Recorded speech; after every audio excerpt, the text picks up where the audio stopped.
السلام علیکم ورحمۃ اللہ وبرکاتہ۔ بسم اللہ الرحمن الرحیم وبہ نستعین۔ محترم ناظرین، اللہ تبارک و تعالی نے انسانوں کو بے شمار نعمتیں عطا فرمائی۔ ان نعمتوں کو نہ ہم گن سکتے ہیں اور نہ ہم شمار کر سکتے ہیں۔ ہمارے سر سے لے کر پیر تک کتنی نعمتیں ہیں، ہم ان کا شمار نہیں کر سکتے ہیں۔ مثال کے طور پر آنکھ لے لیجئے، اللہ کی کتنی بڑی دولت اور کتنی بڑی نعمت اللہ نے ہم سب کو دے رکھی۔ یہ اتنی بڑی نعمت ہے، اس نعمت کا کوئی مقابلہ نہیں کر سکتی۔ اگر یہ آنکھ نہ ہو تو ہم اپنے ماں باپ کو نہیں دیکھ سکتے، اپنے بیوی بچوں کو نہیں دیکھ سکتے، خانہ کعبہ کو نہیں دیکھ سکتے، قرآن کو نہیں دیکھ سکتے، حدیث کو نہیں دیکھ سکتے، غرض کی دنیا کی ہر چیز کو ہم دیکھ ہی نہیں سکتے۔ اور صرف دیا ہی نہیں بلکہ استعمال کا طریقہ بھی بتلایا ہے۔ اللہ تبارک و تعالیٰ نے ایمان والوں کو حکم دیا، قُلْ لِلْمُؤْمِنِينَ يَغُضُّوا مِنْ أَبْصَارِهِمْ، اے ایمان والو اپنی نظروں کو نیچا رکھو۔ لہٰذا جب کوئی گناہ ہوتا ہے، مثال کے طور پر زنا جیسا گناہ، تو اس کی شروعات آنکھ ہی کے ذریعے سے ہوتی ہے اور اس کا اختتام فرج اور شرمگاہ پر ہوتا ہے۔ لہٰذا آنکھ اللہ کی بہت بڑی نعمت ہے۔ اس آنکھ کو کوئی انسان نہ تو بیچ سکتا ہے اور نہ تو کوئی خرید سکتا ہے۔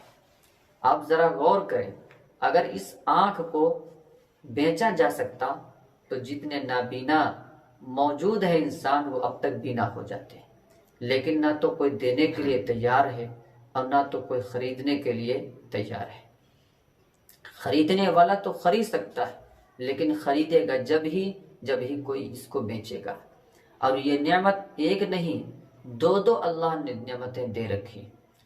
وہ آنکھ اللہ تبارک و تعالی نے ہم سب کو دے رکھی، اور ہم سے نہ تو کوئی پیسہ لیا، نہ کوئی ہم سے طلب کیا۔ طلب اگر کیا ہے وہ صرف اللہ کی عبادت کریں، اللہ کے سامنے روئیں۔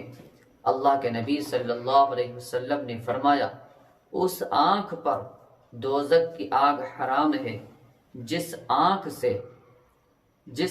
سے اللہ کی یاد میں، اللہ کے ڈر اور خوف کی وجہ سے آنسو نکلا ہو، اور ایک وہ آنکھ جو اللہ کے راستے میں جاگی ہو، اس آنکھ پر اللہ تبارک و تعالیٰ نے دوزخ کی آگ حرام کر رکھی۔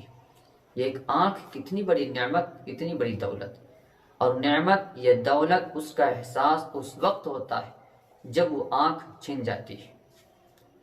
اب میں آپ کے سامنے زیادہ واقعات بتانا نہیں چاہتا ہوں۔ وہ انسان جس کو آنکھ کی حقیقت اور حیثیت کا نہیں پتہ ہوتا ہے، جب وہ آنکھ چلی جاتی ہے اس وقت میں اس کو احساس ہوتا ہے۔ مثال کے طور پر کسی کی آنکھ میں کوئی مرض ہو جائے، اب وہ ڈاکٹر کے پاس جائے اور وہ یہ کہے کہ اس آنکھ کو بنا دو، لیکن میں آنکھ اس کو ہلاتا ہی رہوں گا، تو کوئی ڈاکٹر دنیا کا ہے نہیں کہ اس آنکھ کو بنا سکے اور مریض اس کو ہلاتا رہے۔ یا وہ انسان یہ کہے کہ آپ ہماری آنکھ کو بنائیے، لیکن میں اپنی آنکھ کو اس وقت بناؤں گا جب اندھیرا ہوگا، تو اندھیرے میں بھی نہیں بنا سکتا اور بغیر سن کیے ہوئے نہیں بنا سکتا۔ اب قربان جائیے اللہ کی قدرت پر، اس آنکھ کو اللہ تبارک و تعالیٰ نے اندھیری کوٹری میں بنایا، اور یہ بھی نہیں کہا کہ جب ہم اپنے ماں کے پیٹ میں تھے تو ہم سب کی والدہ سے یہ نہیں کہا گیا کہ آج تمہارے ہونے والے بیٹے کی اور بیٹی کی آنکھیں بن رہی، آج تم کو ہلانا نہیں۔ تو قربان جائیے اللہ تبارک و تعالیٰ کی قدرت پر کہ اللہ نے وہ آنکھ اندھیری کوٹری میں بنایا۔ بالکل اسی طریقے سے اللہ نے جتنی نعمتیں دے رکھی ہیں، ان سب کا ہم شکریہ ادا کریں اور اللہ کی عبادت کریں۔ اللہ تبارک و تعالیٰ نے یہ آنکھ دی، اس آنکھ کا صحیح استعمال کریں۔ اللہ نے جن کاموں کے دیکھنے، جن چیزوں کے دیکھنے کا حکم کیا ان کو دیکھیں، اور جن چیزوں سے منع کیا ہے اس سے ہم رک جائیں، کیونکہ یہ موبائل نہیں، یہ سمجھو شیطان کی طرف سے میزائل ہے۔ جیسے میزائل کسی پر لگتا ہے تو اس کی جان چلی جاتی، ہلاک ہو جاتا ہے۔